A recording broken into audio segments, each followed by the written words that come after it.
Il pensait qu'une lourde porte en fer et 7 cm de béton suffirait à la cacher. Il pensait qu'en masquant son odeur avec de l'aconie et des chaînes en argent, le monde oublierait son existence. Pendant 18 ans, Eliza a été la honte secrète de la meute Blackwood, une servante rejetée, prisonnière dans sa propre maison. Mais le destin a une drôle de façon de briser les chaînes. Ce soir a lieu la cérémonie de la lune. Toutes les femmes éligibles sont à l'étage, vêtues de soie, attendant le roi Alpha. Mais le roi ne cherche pas une princesse dans une tour. Il cherche une sensation, une attraction, une odeur, et il vient de trouver une piste qui mène tout droit dans l'obscurité. Préparez-vous, car le roi est sur le point de mettre cette maison sans dessus-dessous. La vibration de la musique était la seule chose qui traversait le plancher. Elle vibrait contre la joue d'Eliza Vance, allongée contre le béton froid et humide de la cave. Au-dessus d'elle, la maison de la meute Blackwood était en effervescence. Elle pouvait entendre le bruit sourd des bottes lourdes, le cliquetis des talons hauts et le rugissement des rires.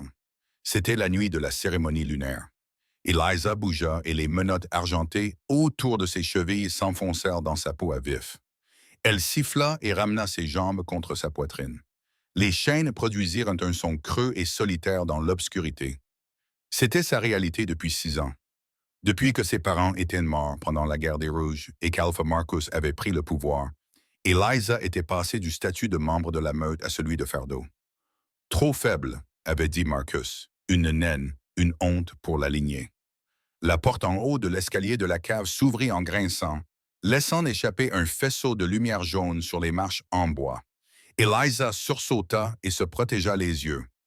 Sarah Phil, la fille d'Alpha Marcus et principal bourreau d'Eliza, descendit les marches. Elle était d'une beauté à couper le souffle pour quiconque ignorait la pourriture qui rongeait son âme. Elle portait une robe cramoisie qui épousait ses courbes. Ses cheveux étaient coiffés en parfaite boucle dorée. « Tu respires encore ici », ricana Sarah Phil en s'arrêtant juste hors de portée des chaînes d'Eliza. Elle tenait une assiette contenant les restes des os du festin. Elle les jeta sur le sol en terre battue, comme si elle nourrissait un chien errant. « Mange, Eliza. Tu auras besoin de force pour nous écouter faire la fête plus tard. » Eliza ne bougea pas vers la nourriture. Elle garda le menton haut malgré la saleté sur son visage. « Il vient ?» demanda-t-elle d'une voix rauque à force de ne pas parler. « Le roi Alpha vient vraiment ?» Sarah Phil éclata d'un rire aigu et cristallin. « Le roi Kyle? Oh, il vient, et il va me choisir. Pourquoi crois-tu que papa t'a enchaîné avec des tours de loup supplémentaires ce soir? Nous ne pouvons pas avoir une petite oméga sale qui ruine le profil olfactif de la maison. Tu es faible parmi les faibles. » Sarah Phil s'approcha, les yeux brillants de malice. « Tu sais ce qui va se passer ce soir, Eliza? Le roi va choisir une Luna. Et une fois que je serai reine, je ne te garderai pas seulement au sous-sol. Je te ferai exiler dans les terres des renégats. Tu ne tiendras pas 1 heure. Je préfère tenter ma chance avec les renégats plutôt que de rester ici avec toi, » rétorqua Eliza. Le visage de Sarah Phil se déforma. Elle donna un coup de talon dans les côtes d'Eliza. Eliza haleta, se recroquevillant sur elle-même, mais elle refusa de crier. Elle avait appris depuis longtemps que crier ne faisait que leur procurer encore plus de plaisir. « Profite de l'obscurité, rat !» cracha Sarah Phil. Elle se retourna et remonta les escaliers. La lourde porte claqua. La serrure cliqua 1 fois, 2 fois, 3 fois. Eliza fut replongée dans l'obscurité. Elle rampait lentement vers les restes de nourriture, l'estomac noué par la faim. Elle se détestait pour cela, mais la survie était un instinct qu'elle ne pouvait réprimer. Elle mangeait la viande froide, des larmes coulant enfin de ses yeux. Ce n'était pas la faim qui lui faisait le plus mal. C'était le loup en elle. Son loup, si, hurlait de douleur.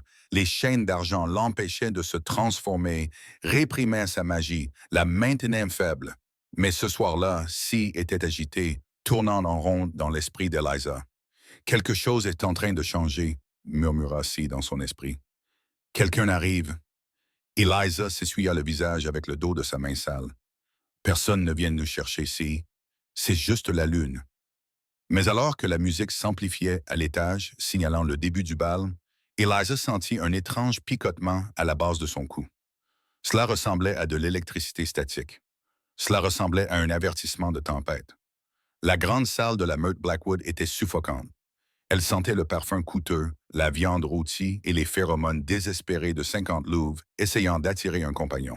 Le roi Alpha Kyle Thorne se tenait en haut du double escalier, regardant la foule en contrebas. C'était un homme sculpté dans le granit et l'ombre. Mesurant 1,95 mètres et doté d'épaules suffisamment larges pour porter le poids de tout le royaume, il dégageait une puissance si intense que les loups de rang inférieur baissaient la tête lorsqu'il passait. Ses yeux étaient de la couleur des nuages d'orage, gris et turbulents. « Souris, mon roi », murmura Better Lucas à ses côtés. « Ils sont terrifiés par toi. »« Tant mieux », grommela Kyle en ajustant les poignets de son smoking noir. « Je déteste ces visites. C'est un marché à la viande.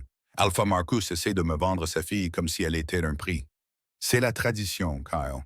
Tu as besoin d'une Luna. Le royaume a besoin d'un héritier. Le conseil s'impatiente. » Kyle ricana. Il descendit les escaliers. La foule s'écarta comme la mer Rouge. Chaque femme qu'il croisait faisait une révérence, battait des cils et dégageait son parfum. Il sentait la rose vanille, le musc lourd, la fraise synthétique. C'était écœurant. Aucun de ces parfums ne le touchait. Le lien entre partenaires était un mythe pour certains, un don rare pour d'autres. Kyle avait passé 30 ans à l'attendre, et il commençait à croire qu'il était destiné à régner seul. Il était trop impitoyable, trop sanguinaire. Peut-être que la déesse de la Lune avait décidé qu'aucune femme ne méritait le fardeau d'être sienne. Alpha Marcus s'approcha et s'inclina profondément. C'était un homme corpulent, aux cheveux gras et au sourire qui n'atteignait pas ses yeux. À côté de lui se tenait Sarah Phil, languissante dans sa robe rouge. « Votre Majesté !» s'exclama Marcus. « Bienvenue à Blackwood. Puis-je vous présenter ma fille, Sarah Phil? Elle a été première de sa classe en matière d'étiquette et de droit de la meute. » Sarah Phil s'avança et fit une profonde révérence. Elle leva les yeux à travers ses cils, exposant son cou, signe de soumission et d'invitation. « C'est un honneur, roi Kyle. » Kyle la regarda. Elle était objectivement belle. Elle était forte. Elle était de haute naissance. Il ne ressentait absolument rien. « Alpha Marcus, » dit Kyle d'une voix grave qui fit vibrer la poitrine de toutes les personnes présentes. « Votre hospitalité est appréciée. » Il ne tendit pas la main à Sarah Phil. Il ne lui fit aucun compliment. Il passa simplement devant eux, prenant un verre de bourbon à un serveur qui passait. La tension dans la pièce monta d'un cran. Le sourire d'Alpha Marcus vacilla et le visage de Sarah Phil rougit d'humiliation. Kyle se dirigea vers le bord de la pièce, près des grandes baies vitrées. Il avait besoin d'air. Il avait besoin de partir. Il prit une gorgée de bourbon, se préparant à signaler à Luca qu'il partait dans 10 minutes. C'est alors qu'il le sentit. Ce n'était pas une odeur au début. C'était une sensation, un contact fantomatique contre sa peau. Les poils de son bras se hérissèrent. Son cœur, d'habitude régulier et lent, fit un bond. Son compagnon. La rage de son loup se réveilla instantanément. La rage était généralement endormie, une bête ennuyée qui ne se souciait que de la guerre. Mais maintenant, la rage se heurtait à la cage thoracique de Kyle, grognant, griffant pour sortir. La rage mentale rugissait. Kyle laissa tomber le verre. Il se brisa sur le sol en marbre, le bruit faisant taire la pièce. Il s'en moquait. Il inspira profondément, fermant les yeux. Sous le parfum bon marché, sous l'odeur de porc rôti et de cire pour sol, il y avait autre chose. C'était faible, incroyablement faible. Ça sentait la pluie sur la terre sèche, la lévicéanie, et ça, la lavande sauvage et le sang de fer. Du vieux sang et de l'aconite, les yeux de Kyle s'ouvrirent brusquement. Ses pupilles s'étaient dilatées, engloutissant l'iris gris jusqu'à ce que ses yeux soient presque noirs. « Votre Majesté !» Alpha Marcus s'avança nerveusement. Quelque chose ne va pas. Kyle l'ignora. Il tourna la tête, suivant le fil invisible de l'odeur. Elle ne provenait pas des femmes dans la pièce. Elle ne provenait pas de la cuisine. Elle provenait du sol. Kyle se mit à marcher. Il ne marchait plus comme un invité. Il marchait comme un prédateur traquant sa proie. Il se fraya un chemin à travers la foule, écartant les gens sans un mot. Il traversa la salle de bal, sortit dans le couloir et s'arrêta devant une lourde porte en chêne qui menait au quartier des domestiques. « Votre Majesté, vous ne pouvez pas entrer là-dedans », s'écria Sarah Phil en se précipitant derrière lui. « Ce ne sont que le garde-manger et les réserves. C'est sale. Kyle se retourna vers elle. Un grognement grave s'échappa de sa gorge, si sauvage que Seraphil trébucha sur ses talons hauts et tomba à terre. « Silence !» ordonna Kyle. Cet ordre avait tout le poids de l'autorité du roi Alpha. Tous les loups présents dans le couloir tombèrent à genoux, contraints par la pression de son aura. Il ouvrit la porte en chaîne d'un coup sec. L'odeur était plus forte ici. Lavande et pluie. Mais l'odeur métallique de la détresse était également plus forte. Elle était aigre. C'était l'odeur de la souffrance. Elle souffre. La rage hurla dans son esprit. Trouve-la. Tue-les tous. Kyle accéléra le pas. Il traversa la cuisine en trombe, terrifiant le personnel. Il suivit l'odeur jusqu'à un couloir étroit et poussiéreux à l'arrière de la maison. Là, cachée derrière une pile de vieilles caisses, se trouvait une porte en acier renforcée. Elle ressemblait à l'entrée d'un donjon, pas à une pièce dans une maison de meute. Kyle s'arrêta devant. Le bois était rayé. Il y avait 3 lourds verrous à l'extérieur. Marcus Kyle rugit.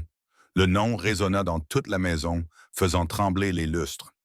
L'Alpha Marcus accourut, en sueur, entouré de ses gardes.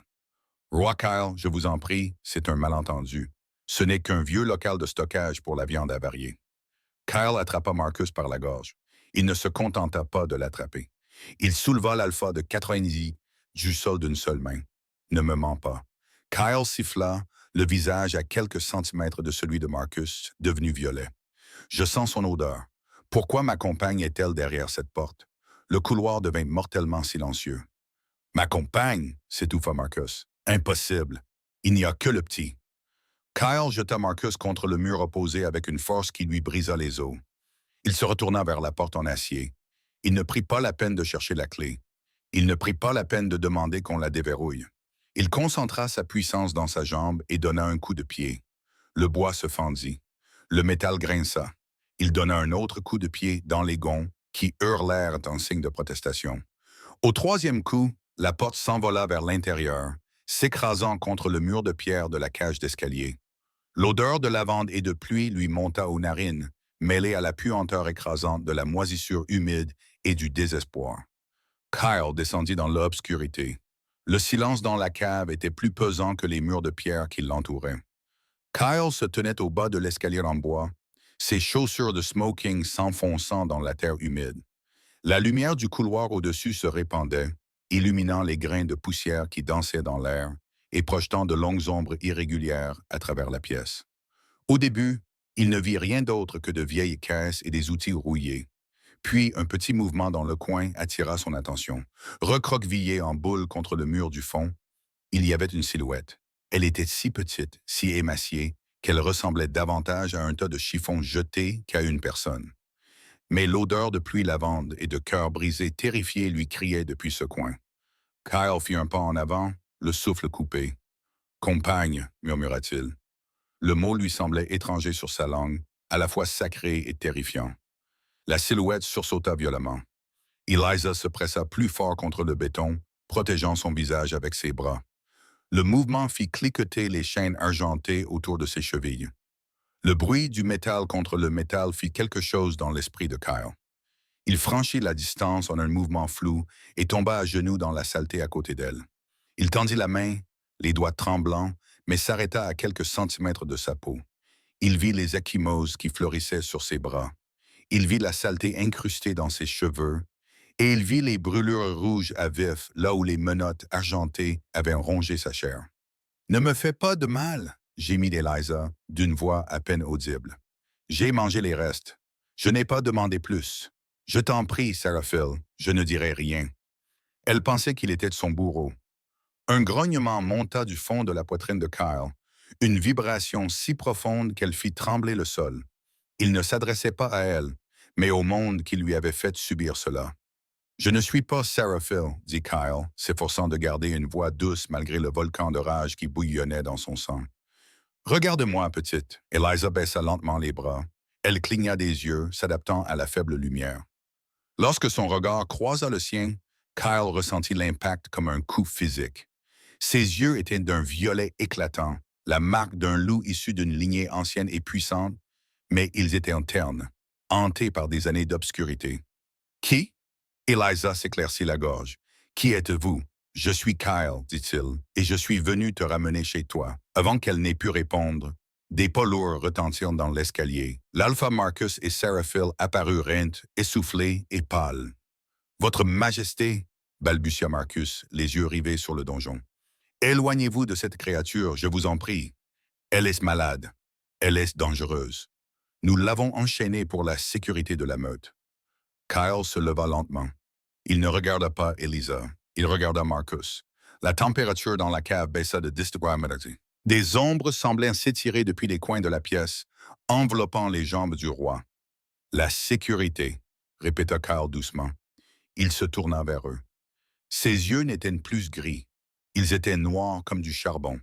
Ses canines s'étaient allongées, appuyant contre sa lèvre inférieure. Vous avez enchaîné ma compagne. Kyle prononçait chaque mot comme s'il s'agissait d'un coup de marteau. Vous l'avez affamée, vous l'avez battue, et vous l'avez laissée dans le noir pendant que vous dansiez à l'étage. Sarah poussa un cri de terreur. Compagne, mais c'est une naine. Elle n'est personne. Regarde-la, Kyle. Elle est sale. C'est moi que tu veux. Je suis la fille de l'Alpha. Kyle bougea. Il ne se transforma pas en loup, mais il se déplaça à la vitesse d'un loup. Une seconde, il était près du mur, la suivante, il avait sa main autour du cou de Seraphil, la plaquant contre l'escalier en bois. « Seraphil !» hurla Marcus en se précipitant vers lui. « Fais un pas de plus !» rugit Kyle en regardant Marcus, « et je lui arracherai la tête. » Marcus se figea, les mains levées en signe de reddition. Seraphil griffait la main de Kyle, le visage rouge, les pieds ballants. « Tu parles d'elle comme d'une ordure ?» grogna Kyle au visage de Seraphil. « C'est toi qui empestes. Tu as torturé la femme qui détient l'autre moitié de mon âme. Prie la déesse, car ta vie ne tient qu'à un fil. » Il jeta Seraphil sur le côté. Elle s'écrasa contre une pile de caisses, haletant, se tenant de la gorge. Kyle se retourna vers Eliza. La rage disparut de son visage, instantanément remplacée par une tendresse douloureuse. Il s'agenouilla à nouveau. « Je vais casser ça, » lui dit-il en montrant des chaînes. « Ça va faire du bruit. Couvre-toi les oreilles. » Eliza le regarda, les yeux écarquillés. « Laissons ton argent renforcé, murmura-t-elle d'une voix rauque. Tu as besoin de la clé. » Marcus la cache dans son coffre-fort. « Je n'ai pas besoin de clé, dit Kyle. » Il attrapa la chaîne en argent à main nue. De la fumée s'échappa de ses paumes lorsque l'argent réagit au contact de sa peau d'alpha, le brûlant. Il ne broncha pas, il ne cligna même pas des yeux. Il canalisa sa force, les muscles de ses bras se gonflèrent, déchirant le tissu de son smoking. Avec un rugissement d'effort, il arracha les maillons. Le métal grinça et se brisa. Il fit de même avec les menottes autour de ses chevilles, ignorant l'odeur de sa propre chair brûlée. Lorsque la dernière chaîne tomba, il pria Eliza dans ses bras. Elle était terriblement légère. Elle semblait fragile, comme un oiseau en verre. « Accroche-toi à moi, lui ordonna-t-il doucement. Eliza hésita, puis enroula ses bras minces autour de son cou. Elle enfouit son visage dans sa poitrine, inhalant l'odeur du bois de santal et de la tempête. Pour la première fois en 6 ans, le froid se retira. Kyle se dirigea vers les escaliers.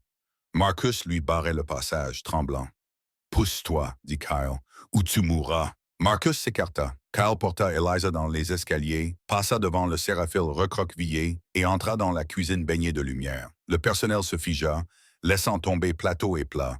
Kyle ne s'arrêta pas. Il ouvrit d'un coup de pied les doubles portes menant à la grande salle.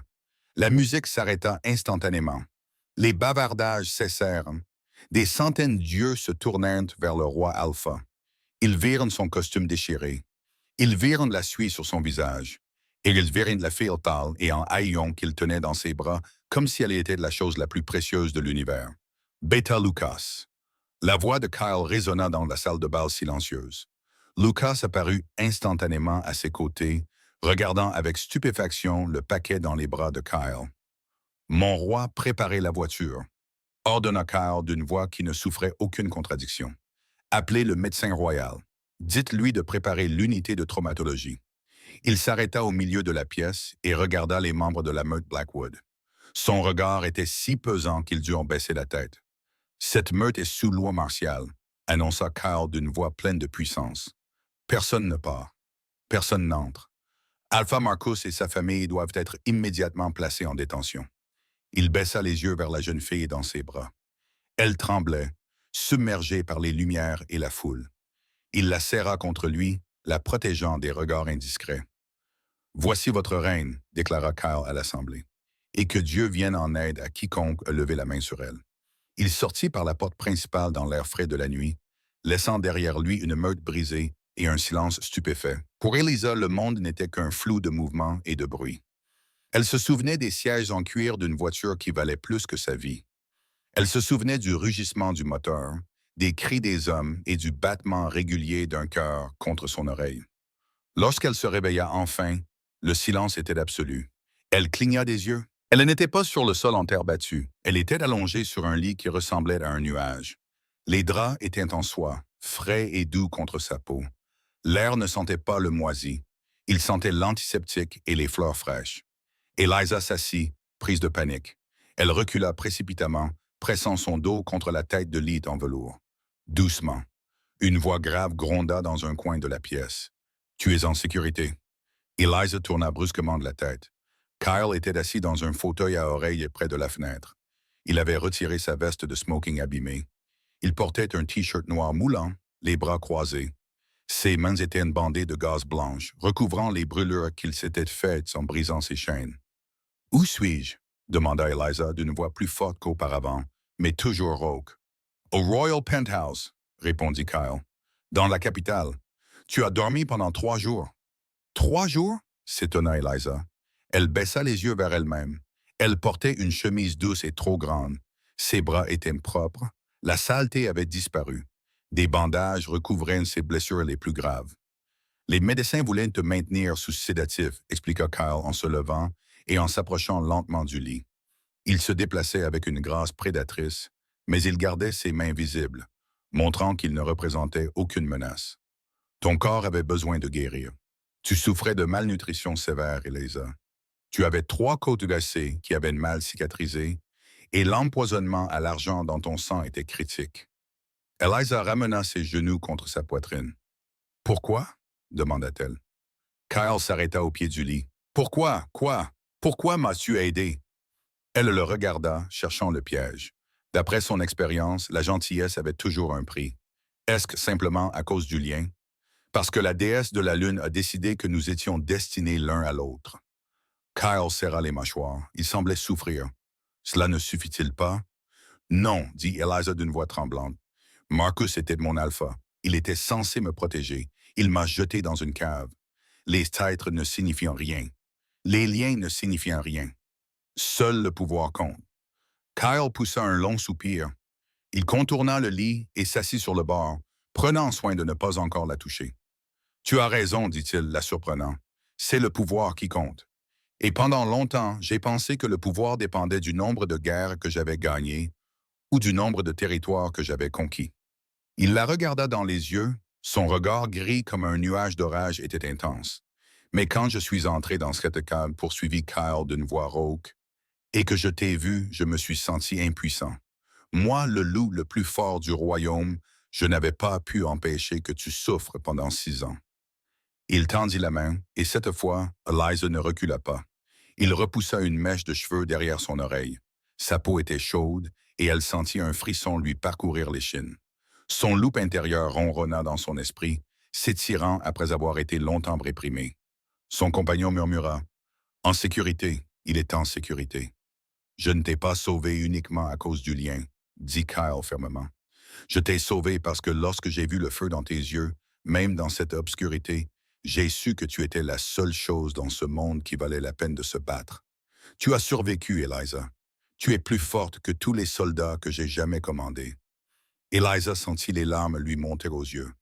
On l'avait traitée de naine, de bonne à rien, d'erreur. Personne ne l'avait jamais qualifiée de forte. Que va-t-il se passer maintenant? Demanda-t-elle. « Je dois y retourner? » L'expression de Kyle s'assombrit. Le souvenir du monstre qu'elle avait vu dans la cave lui revint à l'esprit. « Tu ne remettras plus jamais les pieds à Blackwood, à moins que tu ne souhaites le réduire toi-même en cendres. » Il se leva et se mit à faire les 100 pas dans la pièce. Marcus et sa fille sont dans les cachots royaux. Le conseil exige un procès.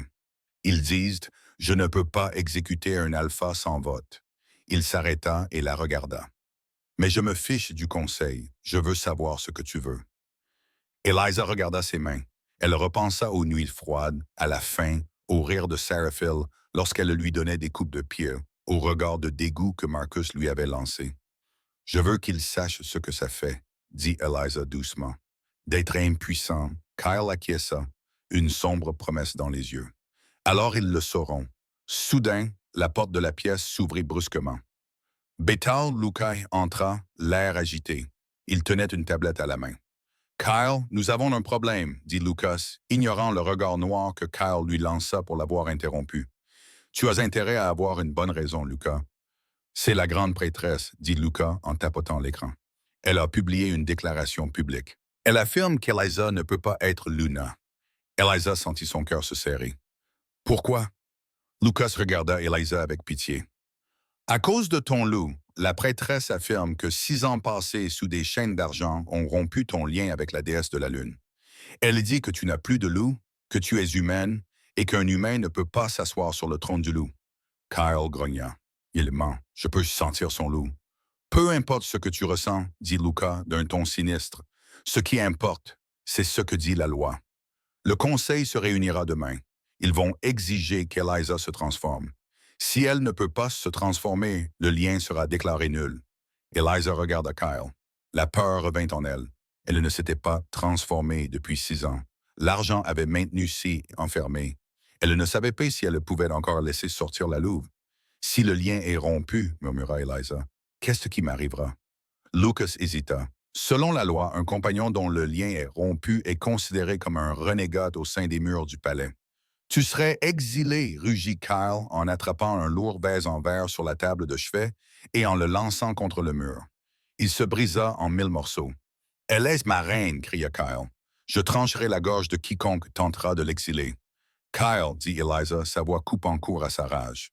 Il se tourna vers elle, la poitrine haletante. « Je ne serai pas exilée, » dit-elle, une étrange et froide détermination s'emparant d'elle. Elle balança ses jambes sur le côté du lit et se leva. Ses jambes tremblaient, mais elle tint bon. « J'ai survécu au sous-sol, » dit-elle. « Je peux survivre à une réunion du conseil. » Kyle la regarda et une fierté farouche brûla dans ses yeux. « Nous les affronterons ensemble. » Mais alors qu'Eliza regardait par la fenêtre la ville tentaculaire en contrebas, elle sentit naître un doute. Si était réveillée, certes, mais elle était faible, et la grande prêtresse avait raison sur un point. L'argent avait causé des dégâts. Elle avait une nuit pour trouver comment redevenir un loup, sinon elle perdrait la seule personne qui ait jamais pris soin d'elle. La salle du conseil était un colisée du jugement. Située au cœur de la ville des loups, c'était une salle circulaire construite en marbre noir avec des sièges s'élevant haut dans l'ombre. Au centre se trouvait le cercle lunaire, une parcelle de sable blanc où se tenait l'accusé. Eliza entra dans la salle, serrant si fort les bras de Kyle que ses jointures étaient blanches. Elle portait une robe en velours bleu nuit à manches longues qui cachait les cicatrices en voie de guérison sur ses bras. Ses cheveux, lavés et brossés, tombaient en vagues sombres dans son dos. Elle ressemblait à une lunaire. Elle avait l'air majestueuse, mais à l'intérieur, elle tremblait. « Garde la tête haute, » murmura Kyle d'une voix grave qui vibrait contre son épaule. « Ce n'est pas toi qui es jugée, Eliza. Ce sont eux. » Kyle la conduisit au centre de la pièce. Il refusa de s'asseoir sur le trône, surélevé au-dessus du cercle. Au lieu de cela, il se tint debout à côté d'elle dans le sable, envoyant ainsi un message clair aux 5 anciens qui les regardaient de haut. « Si vous la jugez, vous me jugez. » Le roi Kyle, l'ancien Silas, prit la parole en premier. C'était un loup ancien, à la peau semblable à du parchemin et aux yeux dépourvus de chaleur. « Tu amènes une étrangère dans notre cercle sacré, une femme sans rang, sans meute et, selon la grande prêtresse, sans loup. »« C'est ma compagne, » répondit Kyle, sa voix résonnant sur les murs de pierre. « C'est le seul rang qui compte. La loi est ancienne, roi. » Une voix féminine aiguë fendit de l'air. La grande prêtresse Selena sortit de l'ombre. Elle était grande, vêtue d'une robe de soie argentée, scintillante. Sa présence était suffocante, elle sentait l'ozone et les herbes écrasées.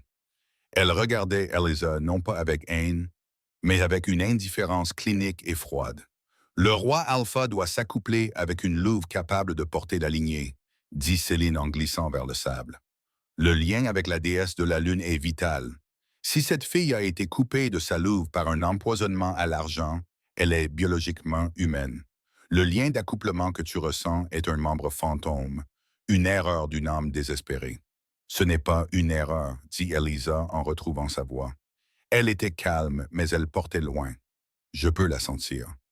Je la vois là-bas. Elle dort simplement. Céline s'arrêta devant Elisa. Alors réveille-la. La prêtresse fit signe aux gardes. Les lourdes portes s'ouvrirent en grinçant et deux silhouettes furent traînées à l'intérieur. Eliza retint son souffle. C'étaient Alpha Marcus et Seraphil. Ils avaient l'air en piteux état. Ils étaient enchaînés et portaient désormais des vêtements de prisonniers gris. Mais les yeux de Seraphil brûlaient toujours de méchanceté. Pourquoi sont-ils ici? Grogna Kyle en s'interposant devant Elisa. Témoignage. L'ancien Silas dit Alpha Marcus, vous affirmez que cette fille, Eliza Vance, n'a pas changé depuis son enfance. Est-ce vrai? Marcus regarda Kyle, transpirant de peur, mais il regarda le conseil avec désespoir. C'était sa seule chance d'échapper à l'exécution. C'est vrai, ancien. Elle était faible depuis sa naissance. Une naine. Elle ne s'est jamais transformée à son 16e anniversaire. C'est pourquoi nous l'avons gardée enfermée pour protéger la meute de sa honte. Menteur, rugit Kyle. Vous l'avez gardée parce que vous êtes un sadique. Prouvez-le, cracha Seraphil en levant la tête. Son visage était meurtri, mais sa langue était toujours aussi acérée. Si elle est une Luna, qu'elle se transforme maintenant. Si elle ne le peut pas, alors Kyle enfreint la loi sacrée en couronnant un humain. Et s'il enfreint la loi sacrée, il n'est pas roi. La pièce devint silencieuse. La menace planait dans l'air. C'était un coup d'État. Ils utilisaient Eliza pour détrôner Kyle. Le corps de Kyle se mit à trembler sous l'effet de la force qu'il déployait pour se retenir. « Je vais tous les tuer », murmura-t-il à Eliza. « Dis-moi un mot, et je vais repeindre cette pièce en rouge. » Eliza regarda les anciens. Elle regarda la satisfaction suffisante sur le visage de Seraphil. Elle regarda Kyle, l'homme qui l'avait sauvé, l'homme qui était prêt à perdre son royaume pour elle, ou elle ne pouvait pas le laisser tout perdre.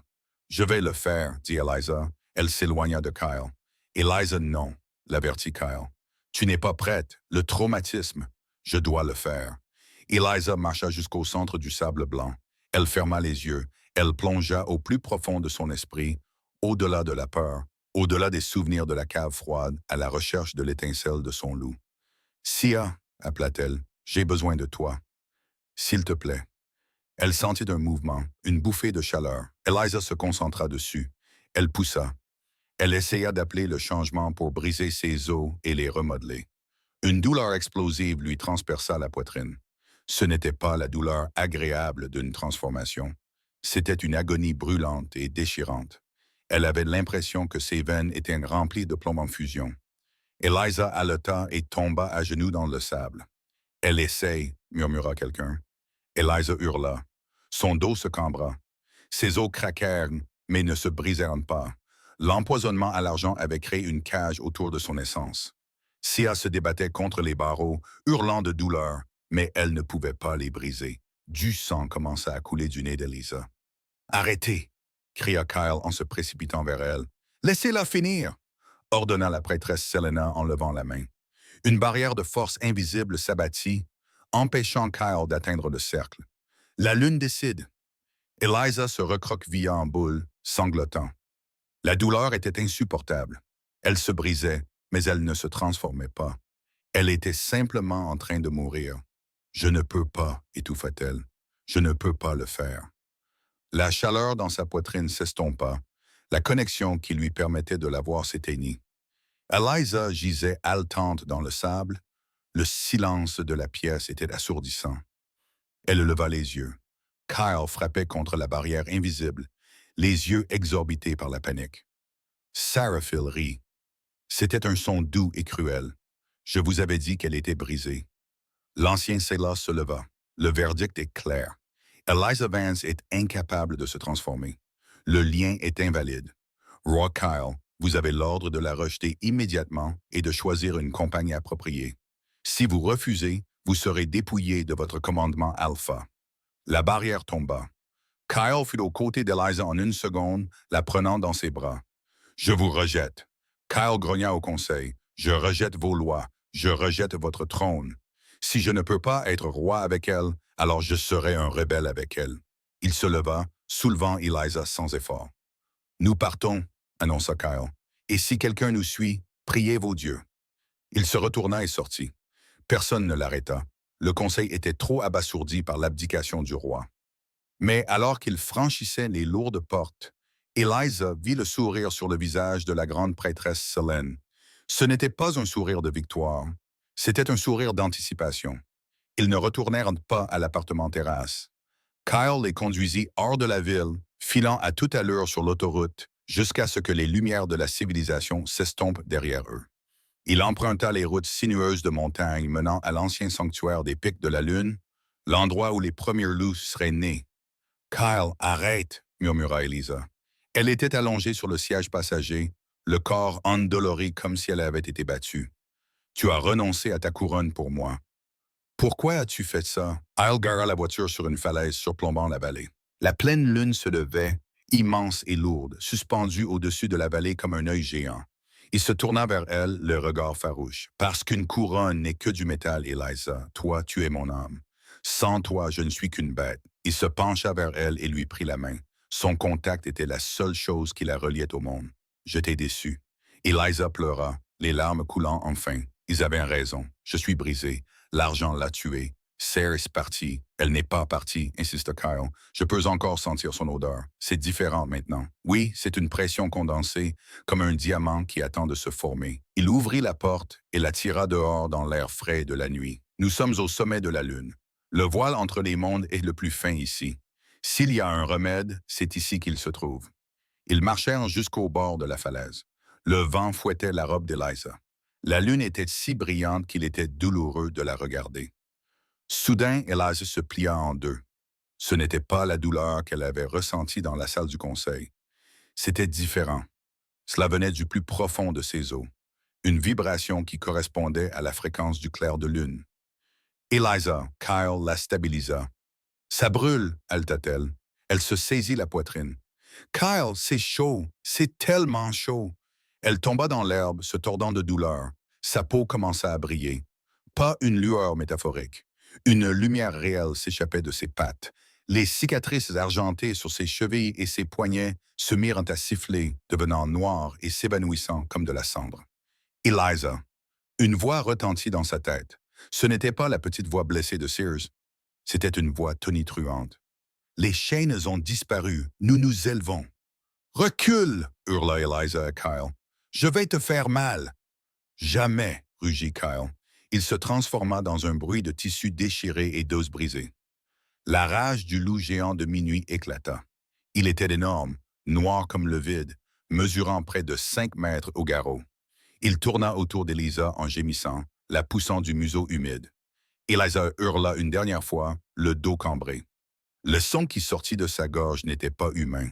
Il y eut un éclair de lumière blanche aveuglante, une explosion d'énergie magique pure qui projeta Rage en arrière et aplatit les arbres à proximité. Lorsque la lumière s'est estompée, Eliza avait disparu. À sa place se tenait un loup. Mais ce n'était pas seulement un loup. C'était un titane. Elle était énorme, facilement plus grande que Kyle. Sa fourrure était d'un blanc pur et aveuglant, scintillant comme la lumière des étoiles. Ses pattes étaient de la taille d'une assiette. Mais ce sont ses yeux qui ont figé Kyle sur place. Ils brillaient d'un violet intense, tourbillonnant comme des galaxies anciennes. C'était une louve blanche, une légende. Le mythe disait qu'une louve blanche ne naissait qu'une fois tous les 1000 ans, une incarnation directe de la déesse de la Lune, envoyée pour purger la corruption. Kyle Rage baissa la tête, les oreilles aplaties. Il ne s'inclina pas par peur, il s'inclina par respect. Ce n'était pas seulement une Luna, c'était une déesse. Eliza, ou l'être qu'elle était devenue, secoua son immense pelage. Elle baissa les yeux vers ses pattes, puis vers Kyle. Kyle, sa voix résonna dans son esprit, claire comme le cristal. « Je suis libre. » Elle rejeta la tête en arrière et hurla. C'était un son qui défiait les lois de la physique. Il porta sur des centaines de kilomètres. Dans la ville, les vitres de la salle du conseil volèrent en éclats. Toutes les loupes du royaume réveillèrent la bête qui sommeillait en eux, les forçant à s'incliner en direction de la montagne. Il le savait instinctivement. Tous les loups le savaient. La reine s'était réveillée. Eliza regarda Kyle, ses yeux violets se plissant. Le conseil m'a traité de faible. Elle grogna, sa voix mentale vibrant de puissance. Ils m'ont traité de brisé. Allons leur montrer exactement qui je suis. Kyle poussa un aboiement joyeux et sanguinaire en signe d'accord. Il courut à ses côtés et lui donna un petit coup de museau sur le flanc. Il semblait petit à côté d'elle, mais ils s'accordaient parfaitement. L'ombre et la lumière. Ensemble, ils se tournèrent vers les lumières de la ville en contrebas. Ils se mirent à courir. Ils allaient plus vite que les voitures, plus vite que le vent. Deux traînées de puissance descendant la montagne pour reconquérir un royaume. La salle du conseil était encore en effervescence après le départ chaotique du roi. Le vieil Silas était assis au centre de la pièce, le teint pâle. La grande prêtresse Séléna faisait les 100 pas, sa robe argentée traînant derrière elle comme la queue d'un serpent. Il a abandonné le trône.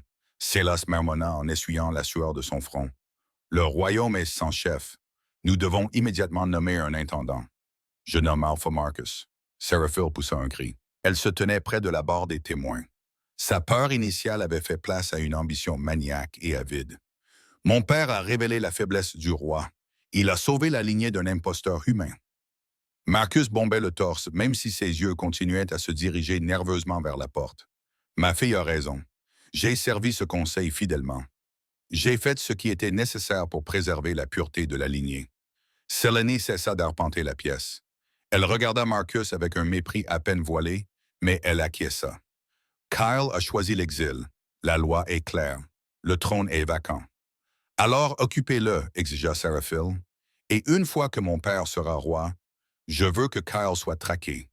Je veux que la créature qu'il a emmenée d'ici soit empaillée et accrochée à mon mur. L'atmosphère de la pièce changea soudainement. Ce ne fut pas un changement progressif. Ce fut instantané. Les torches qui bordaient les murs de marbre noir vacillèrent, puis s'éteignirent, plongeant la pièce dans une semi-obscurité. La température chuta jusqu'à ce que le souffle des anciens forme des nuages blancs. Une faible vibration se fit sentir dans le sol. Les cailloux du cercle de sable se mirent à danser. Qu'est-ce que c'est? Murmura Silas en agrippant les accoudoirs de son fauteuil. Est-ce un tremblement de terre? Non, murmura Séléné, les yeux écarquillés de terreur, en regardant vers les imposantes portes en fer.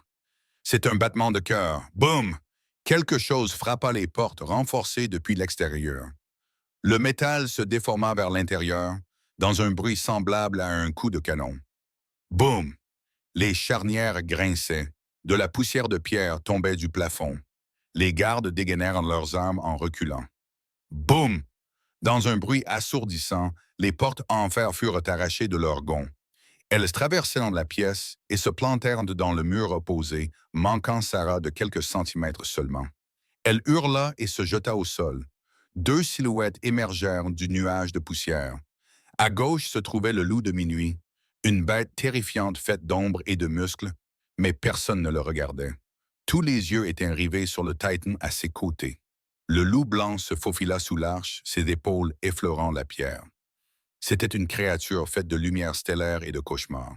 Sa fourrure blanche brillait d'une lueur éthérée qui illuminait toute la pièce, projetant de longues ombres terrifiantes sur les murs. Ses yeux violets brûlaient d'un jugement plus ancien que le conseil lui-même. « Déesse du ciel !» haleta Silas en tombant à genoux. Marcus se mouilla. Il recula précipitamment, marchant à quatre pattes sur le sable. Un démon, c'est un démon.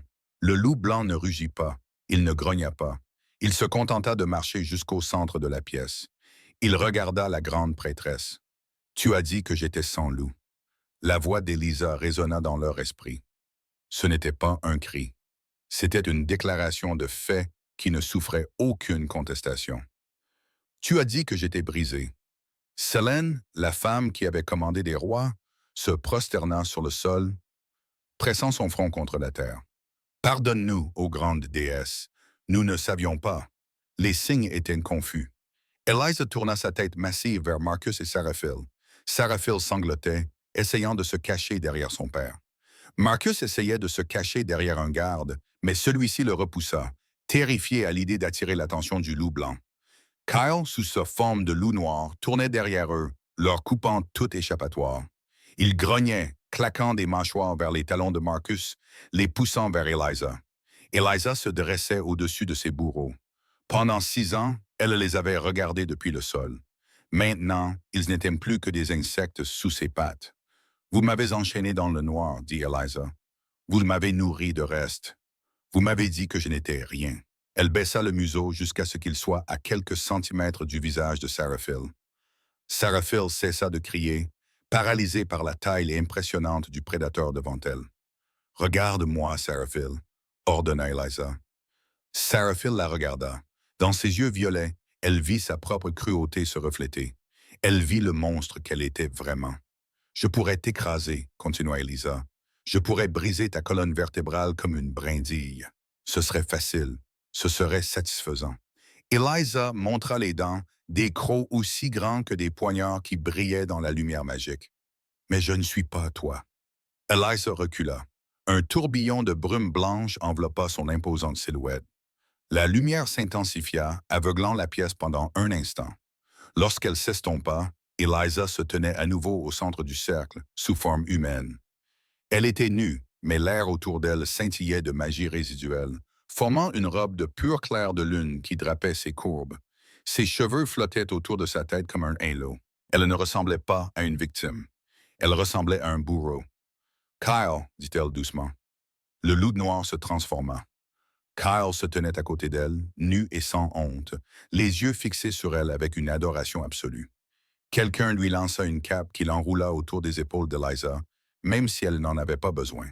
Le froid ne pouvait plus l'atteindre. « Alpha Marcus, » dit Eliza, sa voix résonnant clairement dans la salle silencieuse. « Seraphil Blackwood pour crime de trahison envers la couronne, abus d'un membre de la meute et tentative de tromper le conseil. » Elle regarda Kyle. « Quelle est la peine pour trahison, le roi? » Kyle regarda Marcus d'un regard froid et mort. « La mort. » Marcus hurla. « Pitié, s'il vous plaît. Je suis votre alpha. »« Vous n'êtes rien, » dit Kyle. « Vous êtes déchu de votre rang. Vous êtes déchu de votre nom. » Eliza leva la main. « La mort est trop facile, dit-elle. » Kyle s'interrompit et la regarda. « Ils voulaient que je sois un renégat, » dit Eliza. « Ils voulaient que je pourrisse dans la nature, sans nom et seul, qu'ils aient ce qu'ils veulent, » dit-elle en montrant les portes brisées. « Dépouillez-les de leurs loups, » ordonna Eliza à la grande prêtresse. « Liez leur magie et chassez-les. S'ils survivent aux renégats, ils survivront. Mais ils ne remettront jamais les pieds dans une meute civilisée. » C'était un sort pire que la mort. Être humain, faible et sans odeur dans un monde de monstres. « Non !» hurla Seraphil alors que les gardes l'attrapaient. « Tuez-moi, tuez-moi, emmenez-les !» ordonna Kyle. Alors que Marcus et Seraphil étaient traînés dehors en hurlant et en se débattant, les anciens du conseil restèrent à genoux. L'ancien Silas leva les yeux, la voix tremblante. « Vos majestés, le trône vous appartient toujours. Nous avons agi trop précipitamment. » Kyle regarda le conseil avec dégoût. Il prit la main d'Eliza. « Le trône est à nous, » dit Kyle. « Mais les choses vont changer. Les anciennes lois sont mortes. À partir de maintenant, nous régnerons selon la loi du loup blanc. » Il se tourna vers Eliza. Il porta sa main à ses lèvres et embrassa ses jointures. « Ma reine, » murmura-t-il. Eliza regarda les têtes baissées des loups les plus puissants du monde. Elle pensa à la fille dans le sous-sol. Elle pensa à l'obscurité. Puis elle regarda l'homme qui était descendu en enfer pour la retrouver. Elle lui serra la main. « Rentrons à la maison, Kyle, » dit-elle. Ils sortirent ensemble de la salle en ruine, enjambant les débris des portes en fer pour entrer dans une nuit qui n'était plus sombre, mais remplie de la promesse lumineuse et infinie de la lune. Le règne du loup blanc avait commencé, et c'est ainsi que l'on gère les affaires. J'ai honnêtement eu des frissons lorsqu'elle s'est transformée en loup blanc.